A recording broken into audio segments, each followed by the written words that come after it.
Hey guys, welcome to the One Delightful Podcast, where we believe life should be simple. but awesome. I'm Katie. And I'm Philip, and we invite you to join us on a journey as we try to start a new business and grow our family. While trying to clear through the clutter of life to create space for what really matters. And trust us, if we can do it, Anyone can do it. on today's show, we're going to check in with What's the Word? We're gonna play a game called Hum That Hook. We'll finish our conversation about how to declutter literally anything. And then we're gonna wrap up with a segment called What Do You Recommend? Today's show is sponsored once again by One Delightful Shop and the fall launch that's coming really soon now. One Delightful Shop is an online boutique of clothing all made in the US, shipping for free for all size women. Can we say that it's the most amazing women's clothing that's ever come together in one curated space in the history of the human race? It's possible. And use the code podcast to get 10% off your next order.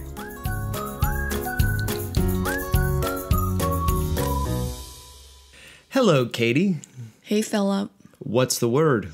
So my word this week is hair. Ooh, hair. This is a controversial subject. When I picked the word hair, I didn't think about how it's like, I don't know.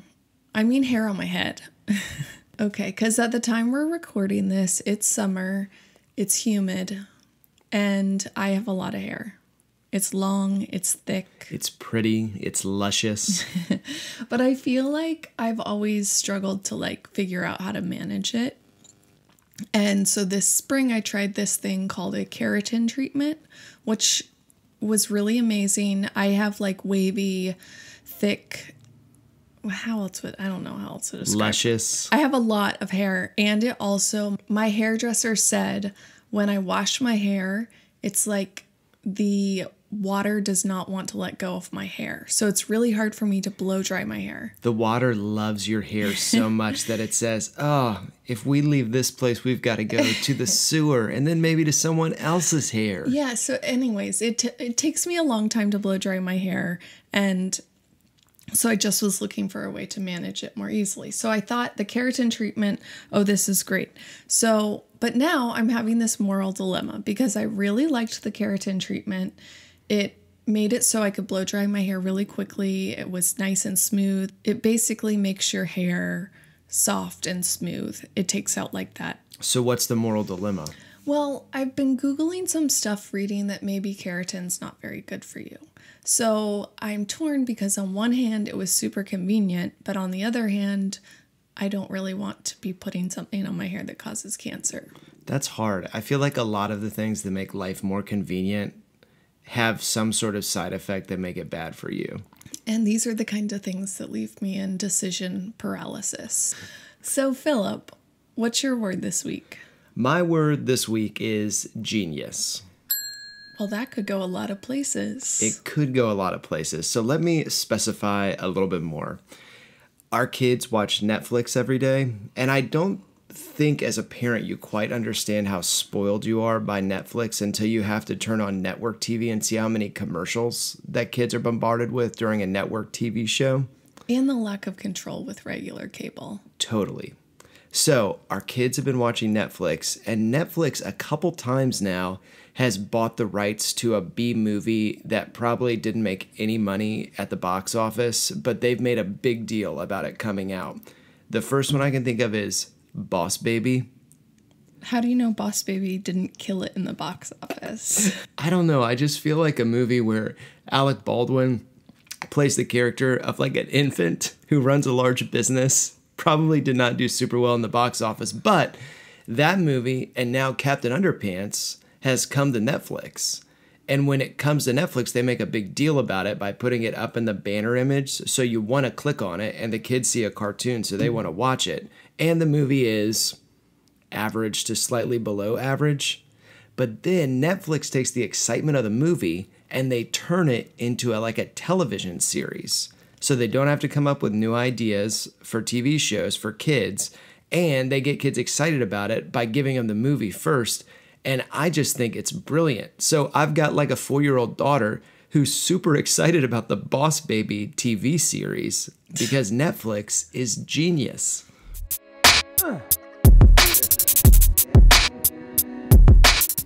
And now we're going to play a game called Hum That Hook, where we hum the hook to hip-hop and R&B songs and have to guess what song it is.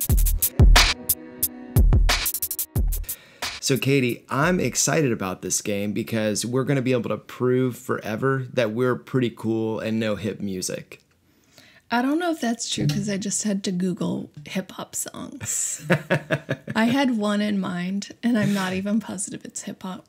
Okay, so this is how this is going to work. You're going to go first and you are going to hum the hook to a hip hop or R&B song, and then I'm going to have to guess, and all of our listeners can guess at the same time what song that is, and we'll see if we're right. Are you ready? Sort of. Go for it.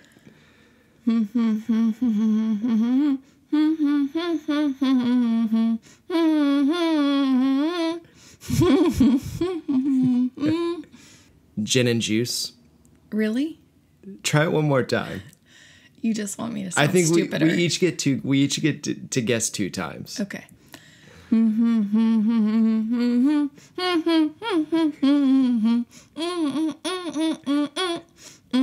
Okay, I'm gonna go ahead and stop you right there and just say I have no idea what that Really? is. Yeah, okay. Now, so tell me what it is and then hum it, because I bet I'll be able to say it after that. So tell you what it is. Yeah, so what is it? Jenny from the Block. Oh, okay. Go ahead. Here's for the rocks that I got. I'm still Jenny. Wow. Okay, so you did a pretty good Okay, job thank with that, you. and I just Thank totally you. missed it. Okay, Okay. You ready? I'm ready. Go.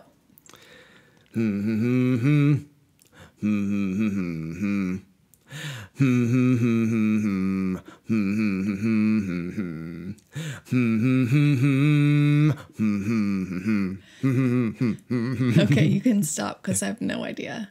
Okay, let me try Literally one more not- time. not Really even- listen, okay? Really listen.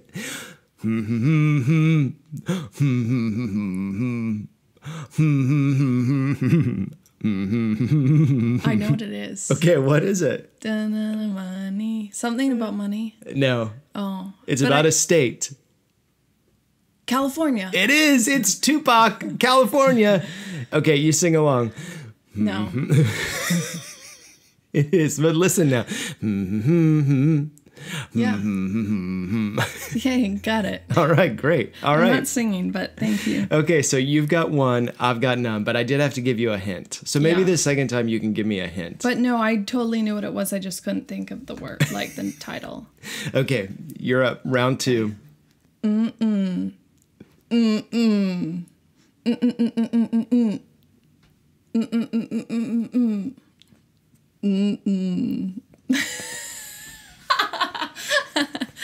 That did not even have a melody. You have to do the hook part, not just like the rap part. Okay, but I'm still going to offer a guess, and then you can give me a hint and do it again. Okay. I'm going to say that was Ludacris, Chicken and Beer. No. All right, give me a hint. Try Okay. again. No, you have to give me a hint. Oh. Is it allowed to be like a more current song? Oh yeah, it Okay, could be 'cause whatever it you is. want. Okay. I think okay. Since you only know one current song, I think I'm gonna be able to guess it this time. Go for it. Oh, that's so easy. That's God's Plan by Drake, aka the only hip hop song either one of us have listened to in the last like 6 months. I hold back sometimes I don't. All right, Philip, you're up. All right, this is a blast from the past that I think you're gonna love. Here we go. And a 1, and a 2. I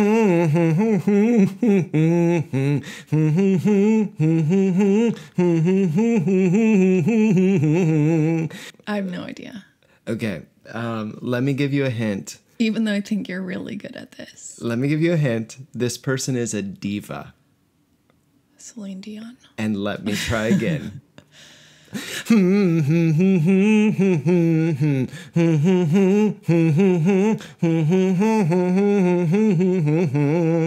It's Mariah Carey. Yes, it is. Daydreamer. Is that what it's called? It's not called Dream Lover? Oh, maybe it's Dream Lover. That's it. She's a diva. Mariah Carey? Yes, absolutely. Okay, well, I'm just going to go ahead and say neither one of us did great, but I think it was like 1-1. Sure. I think it's hard to say because, like, you did a good job with the humming, but I guessed yours right I both think times. this is an incredible gift that you have that will definitely recur on the podcast again. So this has been Hum That Hook.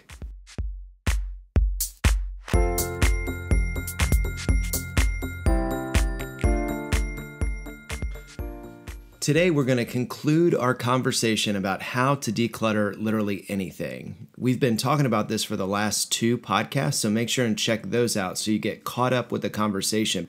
And so this is something we're very much still in the throes in, I would say. We've started the process of trying to declutter our house, but we found that even with like around a 1,500 square foot house, which is maybe even average to small for America. Yeah, I think that's right. I feel like we're pretty overwhelmed with the process, and some of that may just be the stage of our kids too.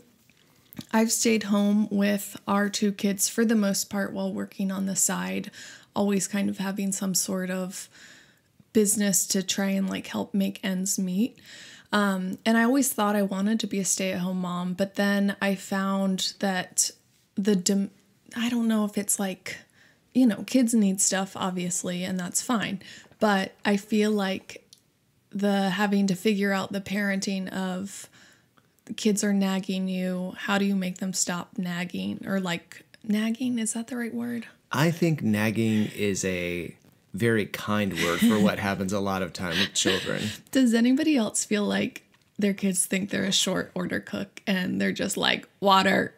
Yeah, that's right. Just one word. I think it borders more on like the harassment spectrum. Yeah. And trying to squelch that, because I feel like one of my things lately with our 4-year-old that's especially sassy is she is trying to like pull stuff like that all the time, like just making like almost one-word demands when she can talk like in full sentences. And trying not to respond to it because I'm like, I feel like I'm probably somewhat encouraging this by even honoring it with a response. A really hard one that really like makes you feel like a lot smaller of a person is when you're sitting down and all of a sudden you hear, "Wipe me." Yeah, so we're At glad. that point, I'm more of a servant than a parent. Okay, so I always thought I wanted to stay home with the kids, but then I think once I started to do that, I realized the potential luxury of also working. But also, I think any road you're taking with parenthood is hard because it's like if you're home, it's hard. If you're out of the house, it's hard. Because we've kind of done a mix of both, and we found that any way that it happens, every stage is hard. I was actually having a conversation with a friend, a single friend, about just being married and having kids. And it's so interesting because if you're single, you're annoyed by married people who and talk you're annoyed about that it's hard. Yeah, exactly. By how hard marriage is. And if you're married but don't have kids, you're annoyed by people like us who say, "Oh, you have no idea. It's so much harder with kids." When the reality is, there is a sense where it's harder. It's been harder to be married than it was to be single. But I think it's also been awesome to be married. It's a lot harder to have kids than to not have kids. But it's also really awesome to have kids too. It's not like you would like trade it back, like you'd go back, because I feel like your heart gets bigger. Right. You know, it's just like, want to go back for like a weekend. Yeah, that's right. But it does make you crazy, and it can feel like it's hard to win in any situation that you're in. Life's just hard sometimes. But what does this have to do with clutter? Well, so I feel like with us, a lot of the reason that we're making the changes in our life that we are, with you starting a new business, my work is changing so that I could do more of that with you, is so that we could create margin in our lives for stuff that's important. Time with each other, time to just sort of relax and live and enjoy life. And a lot of it's like to enjoy time with our kids too. But I feel like what we've found is that as we've had the stress of starting a new business, that actually has been something that very quickly has squeezed out any semblance of margin and replaced it with sort of like mental clutter, mental stress. And that manifests with the kids, right? And like being a little quicker to be short with them, or just like have a quicker temper. And I think that affects them too, which I think is where the decluttering process comes in. Yes. So I've read some too about how like clutter is like really hard for people with ADHD. It like increases those kinds of tendencies and anxiety and depression as well. So as we've started to declutter, I've started to do some research on decluttering and like why is clutter stressing me out so much? Because I feel like I'm one of those people that I look around the room and if there's just a ton of stuff everywhere, it stresses me out. And there's a link with decluttering, not decluttering, but clutter and inability to focus, ADHD, stuff like that, which makes so much sense. It totally does. But it's like, I think when we're making these purchases and bringing things into our house, we're not realizing like how it might affect our attitude or mood, right? Yeah. And then I feel like if you're a parent or if you're like us and going through kind of maybe a potentially stressful life change, like trying to start up a new business or a job, it's already hard to focus. So adding clutter to that just adds to the decision paralysis and stress level, I think, in our house for sure. And so I want to be able to give my kids, my husband, my family, like my best attention, but I feel like I'm distracted when I see just endless clutter around our house. And I think I've said this before, we're not hoarders, but I feel like I probably have like a touch of ADHD, and I think a lot of us do really with when you think of how technology has impacted our attention span, that I think this clutter thing just is complicating things a ton. And so for us, we really want to clear through the clutter, like we said, to just be able to enjoy life more. Yeah, so getting rid of the clutter physically is like the first step, we feel like, in starting to clear all the rest of those kinds of clutter in our life. So the last couple weeks, we've gotten to the point where we have picked a space and emptied it out. Last week, we talked about when you empty all your stuff out, how you sort through it to decide what stays and what goes. And today, we're going to touch for a couple minutes on now you're at the time when you want to put the stuff back where it belongs. And how do you do that in a way where in a week or two, you don't just go back to the same sort of like time bomb feeling of like clutter that goes off in the space? How do you put it back so that it's better than it was before? Yes. So how do you finish this process of decluttering but not end up a cluttered hot mess once again? A hot mess, the hottest mess. Oh, hot messes. Okay, so one of the things that I found once I've cleared out the space, for example, the kitchen, you definitely are going to want to do like a cleaning of that space once you've cleared it out. I don't always think about this, but you definitely want to budget time for this because it's like you've done all the work to empty out a drawer. Might as well wipe it down. You'll feel better, right? Absolutely. It kind of gives you like a clean slate to start with. Mm-hmm. And then I feel like as you're thinking about putting stuff back, hopefully you've got a lot less stuff that you're putting back than you had before after you've sorted through it.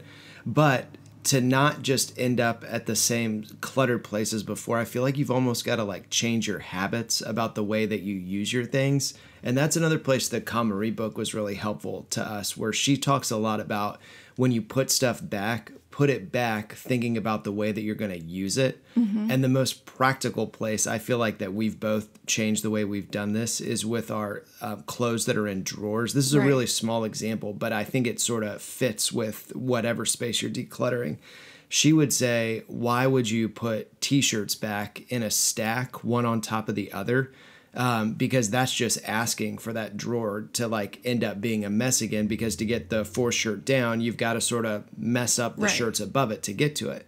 So we've started with stuff like t-shirts or pants that are in drawers, folding them in such a way where they're arranged in rows. Yeah. So like folding the t-shirt so that it's like a little bit fat, and then like putting one right after another instead of one on top of the other. And that legitimately has helped our drawers stay a little bit more organized.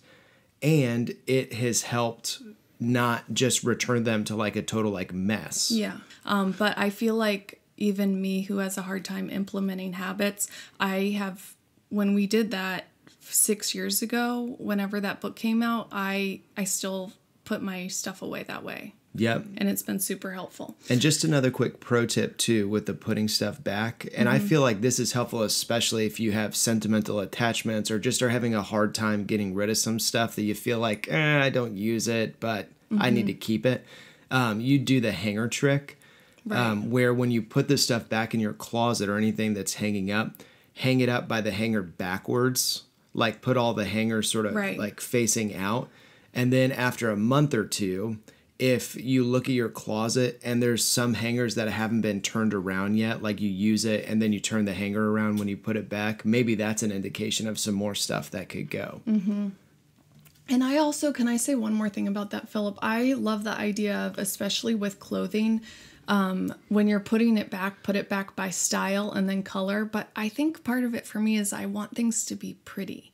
So I feel like part of the decluttering and reorganization process is it feels really satisfying to then look in your closet and be like, this looks nice. Absolutely. You know? Yeah. We've done that with our books too, organizing them by color. And so that brings us to our next tip, which is inserting your personal style. And I feel like for me, like I said with this right before this, is I just feel really satisfied with looking at pretty things. I feel like for me, it's like the clutter stresses me out because I want things to be pretty. So it's not like it has to be minimalist and you have nothing, but you need to have spaces for things and they look kind of curated.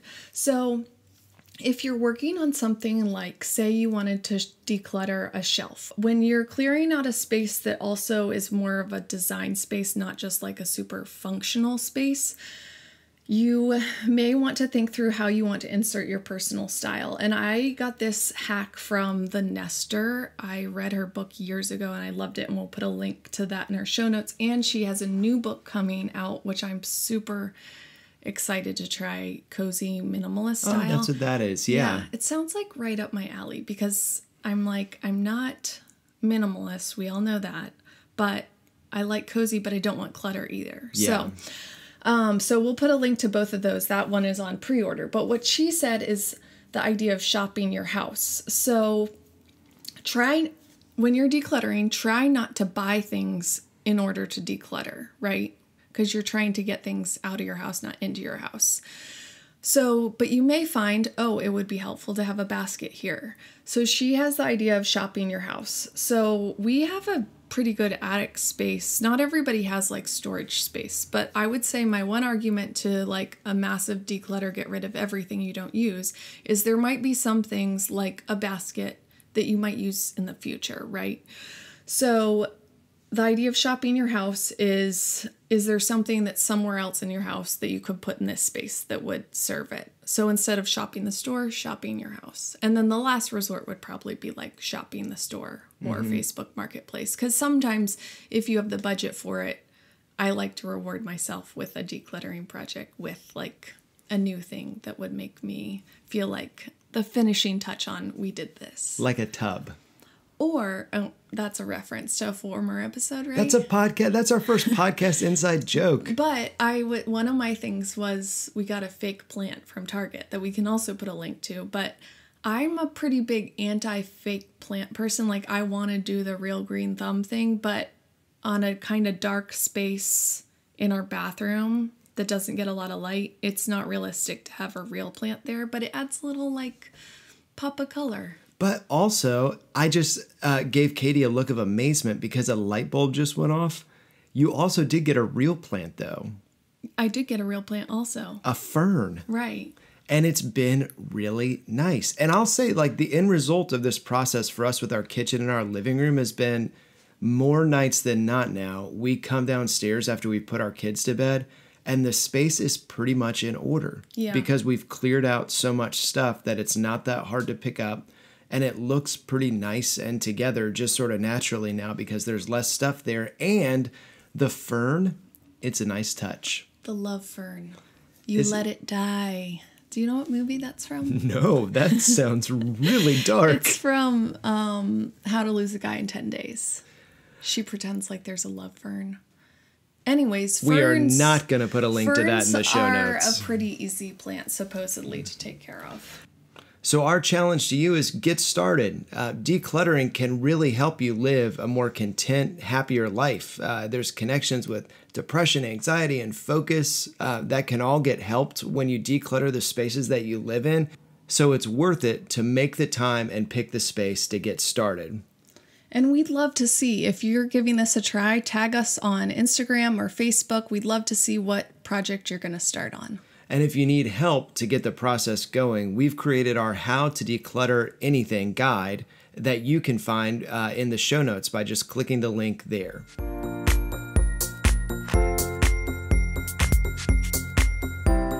To end the show, we're going to do What Do You Recommend, where we share things that we are loving in the world. Katie, what do you recommend this week? Did you just want to say it in a weird voice? My voice cracked a little bit. Okay.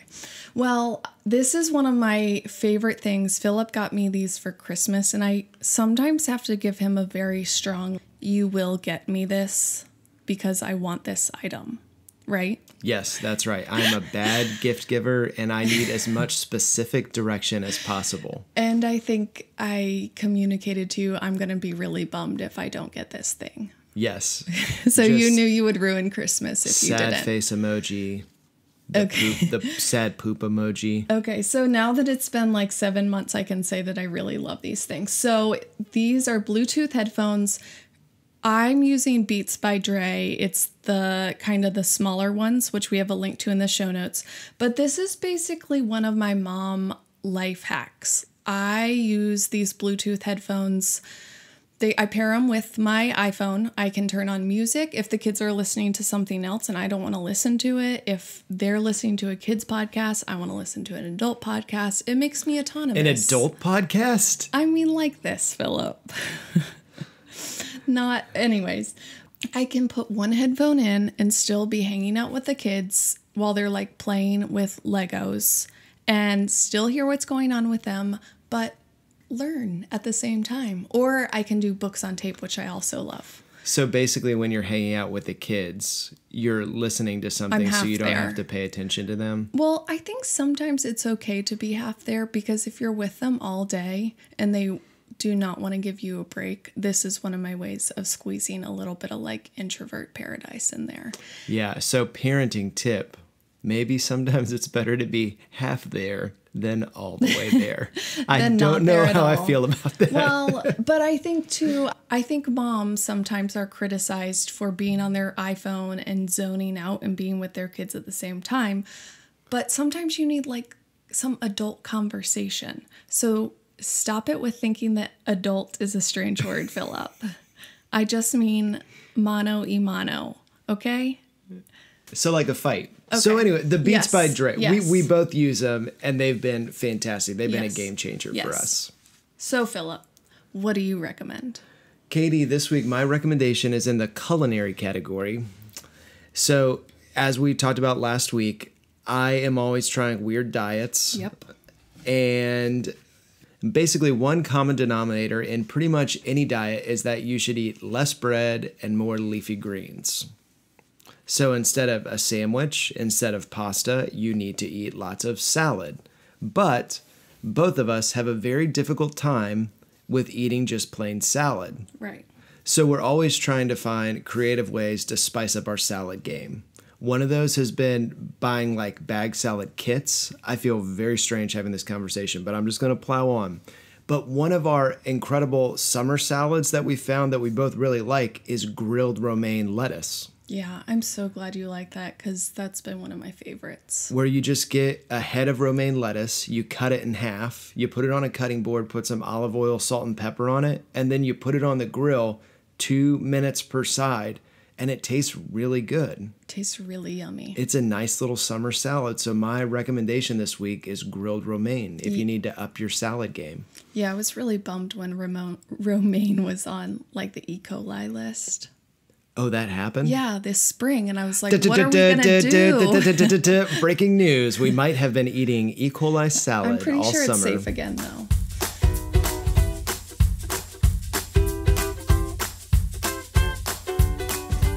Thanks for listening to this week's episode of One Delightful Podcast. To find links to anything we mentioned on the show today, or to get our How to Declutter Anything guide, make sure you check the links in the show notes. If you want to connect with us, maybe tell us what space you're starting to declutter, you can find me, Katie, on Instagram or Facebook at One Delightful Shop, or our website, onedelightfulshop.com. Did you like this podcast? Did you think it was at least average? We would love for you to tell us that by reviewing us on iTunes. And also, don't forget to subscribe so that you never miss another episode that could have something that will change your life forever.